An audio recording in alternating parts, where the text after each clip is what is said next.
अस्सलाम वालेकुम नाज़रीन, तुसी देख रहे हो लैला टीवी ते मैं तुहाडी होस्ट लैला जट्टी ते अज दा साडा सवाल है कि ਉਹ ਕਿਹੜੀ ਸ਼ੈ ਆ ਜਿਹੜੀ ਅਸੀਂ ਆਪਣੀ ਤਾਂ ਦੇਖ ਸਕਦੇ ਆ ਦੂਸਰਿਆਂ ਦੀ ਨਹੀਂ ਦੇਖ ਸਕਦੇ। ਉਹ ਦੂਸਰਿਆਂ ਦੀ ਦੇਖ ਸਕਦੇ ਆਪਣੀ ਨਹੀਂ ਦੇਖ ਸਕਦੇ। ਕੀ ਆ ਆ ਜਾ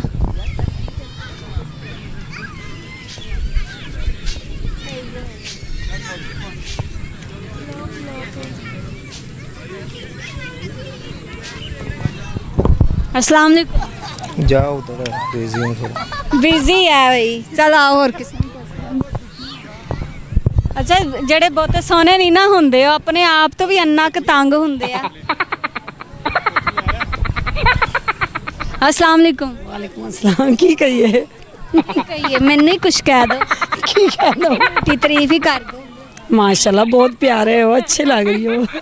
ਇਹ ਨਾਜ਼ਰੀਨ ਝੂਠੀ ਤਾਰੀਫ ਸੀ। ਅੱਛਾ ਸਵਾਲ ਦਾ ਜਵਾਬ ਦਿਓ, ਉਹ ਕਿਹੜੀ ਸ਼ੈ ਵਾ ਜਿਹੜੀ ਅਸੀਂ ਦੂਸਰਿਆਂ ਦੀ ਤਾਂ ਦੇਖ ਸਕਦੇ ਆਪਣੀ ਨਹੀਂ ਦੇਖ। बेटा पता नहीं ਸੋਚੋ क्या सोचे।